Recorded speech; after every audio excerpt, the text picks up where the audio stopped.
Bonjour mes amis YouTube, c'est Samuel qui vous parle et aujourd'hui nous allons aborder le sujet 2, la partie 2 des conditions. Aujourd'hui nous allons parler de la condition switch. Je vous ai pas souhaité la bienvenue, je vous souhaite la bienvenue sur ma chaîne YouTube et comme d'habitude pour apprendre plus, pour ne pas manquer mes vidéos, abonnez-vous à ma chaîne YouTube. Et bien sûr, aimez ma vidéo si vous aimez la vidéo, bien sûr. Et si vous n'aimez pas, aimez la vidéo quand même, ça fait toujours plaisir.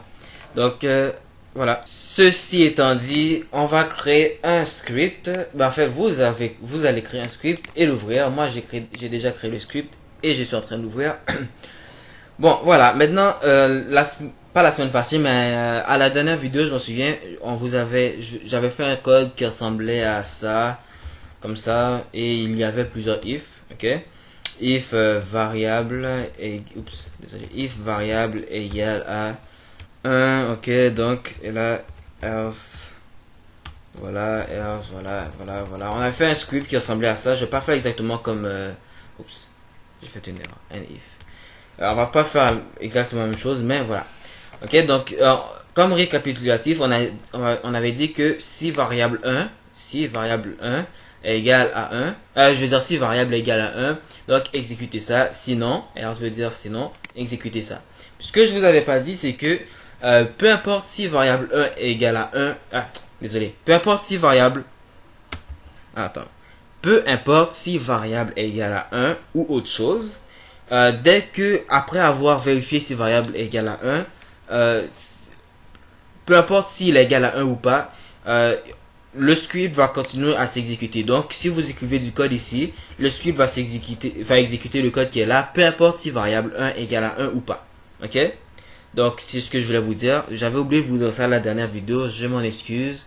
Ok, maintenant, nous allons passer tout de suite à la condition switch.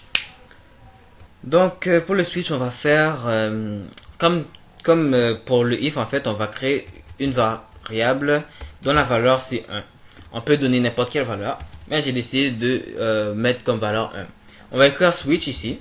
Switch. Ah, ok, voilà. Maintenant, on va écrire en dedans du switch, on va écrire var. Ok, puis on va tout de suite former le switch, juste pour pas oublier de le former plus tard. C'est un petit truc que je me suis développé moi-même. Peut-être que ce truc, vous n'en avez pas besoin, mais voilà. On va écrire and switch. And switch ici. Voilà. Donc le truc, comme je vous ai dit, c'est tout de suite après avoir ouvert un switch ou une condition ou quoi que ce soit, on doit le fermer après. Ok. On doit le fermer tout de suite après. Voilà. En dedans du switch, on va écrire case ici. Case, ça se prononce pas, premièrement, ça se prononce pas case, ça se prononce case, parce que c'est en anglais, en fait, ça a été développé, autorité a été développé par les anglophones. Donc, case, on dit case. Case 1, on va écrire case 1. Case 2, je vais vous dire pourquoi on écrit des cases. Case 3, case 3. Donc, on peut créer des cases à l'infini, ok? Case 1000, case 1001, case 1002, mais moi, j'ai décidé de m'arrêter à case 4, ok. Donc voilà, maintenant ce que je dis au programme, attends, je vais juste exécuter un petit message box ici, puis on va mettre 1 ici par exemple, voilà, on met 1, on va faire du copier-coller parce qu'on n'est pas reçu, je suis pas reçu, 3, et ici, oups, 4, ok, voilà, maintenant je vous explique qu'est-ce que j'ai fait. Variable est égal à 1. J'ai juste écrit var, mais je le dis variable. Variable est égal à 1. Maintenant, switch va entrer dans la variable. Ok, donc il va entrer dans ça. Ok, donc il va entrer dans la variable et il va dire case 1. Case veut dire K. Ok, je vais au cas où si vous ne comprenez pas, case égale K. Case c'est en anglais, K c'est en français. Ok, donc ça, en français ça dit au cas où variable égale à 1, alors faire ça. Ok? Au cas où variable égale à 2, alors faire ça. Au cas où variable égale à 3, alors faire ça. Au cas où variable égale à 4, alors faire ça. Vous voyez, c'est très simple. On peut créer des cases à l'infini, mais je vous conseille pas d'utiliser tout le temps case. Pourquoi? Parce que vous êtes obligé de le faire à l'infini en fait. Vous êtes obligé de faire, si il y a 1000 cas, vous êtes obligé de faire case, case, case, case, case, case, case. Alors qu'avec le if, juste faire else et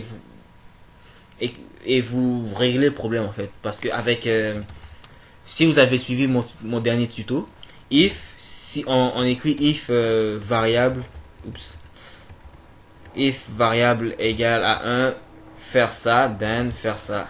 Ah, je fais toujours la même erreur. Then faire ça. Sinon, faire ça, faire ça, faire ça. Else if, alors, else if variable égale à 2, alors faire ça, faire ça, faire ça. Et on peut créer un else. Else, ça fait que, au cas où si variable n'est ni égale à 1 ni égale à 2, alors faire ça. Ok? Faire ça ici. Donc, avec case, c'est différent. Il n'y a pas de else. Il y a case, case, case tout le temps. Donc, c'est juste du cas par cas. Donc, je vous conseille pas de l'utiliser tout le temps. Utilisez switch seulement quand vous êtes obligé. Ok? Donc, en gros, c'est simple en fait. Case, le switch va entrer dans la variable, et va tester si la variable est égale à 1, si la variable est égale à 2, si la variable est égale à 3. On n'est pas obligé de le faire juste avec des numéros, on peut le faire avec des lettres aussi. Par exemple, S. Si au cas où la variable est égale à A, au cas où la variable est égale à B, au cas où la variable est égale à C, au cas où si la variable est égale à A, B, C, D, je connais pas mes alphabets. Ok, donc, au cas où si, vous voyez maintenant, on peut faire jusqu'à S comme ça. Ok? Donc, au cas où si la variable est égale à A, B, C, D, E, F, G, H, I, J, jusqu'à Z. Ok? Donc là, la variable est égale à S. Là, maintenant, je vais tester ce code-là pour voir si ça marche parce que j'ai jamais testé. Je pense que ça va s'ouvrir et se fermer. Voilà, ça s'est ouvert et ça s'est fermé. Maintenant, si je mets case S, on va écrire maintenant ici comme ça S. Oups. Voilà. Maintenant, ça devrait écrire S. Ouais, c'est écrit S. Je l'ai juste testé. Ben, maintenant, vous le savez. C'est comme le if en fait. S'il n'y a pas de cas, s'il n'y a pas de case S, en fait, le script va juste se fermer, s'ouvrir. Maintenant, si on met deux cas, ok, si on met S, case S ici, on va faire case 2 fois S, ok, ça va lire le premier cas avant. Je vais juste écrire ça. Ok, ça va lire le premier S, et ensuite le deuxième, si je me trompe pas. Ah non, même pas, ça en lit un seul. Waouh. Ok, donc là vous le savez. Moi je doutais en fait. Donc voilà, maintenant c'était ça pour le switch. C'est très simple, comme vous le savez, c'est très simple. Vous venez de voir ça. Vous n'êtes pas obligé d'écrire seulement une seule instruction. Vous pouvez écrire d'autres instructions ici. D'autres instructions. Vous pouvez écrire d'autres instructions ici. Voilà. Donc c'est la fin de la vidéo déjà. Comme je vous l'ai dit au début, abonnez-vous à ma chaîne, partagez à ceux qui voudront apprendre l'autorité. Voilà. Bonne journée ou bonne soirée. Et surtout aimez la vidéo. Au revoir.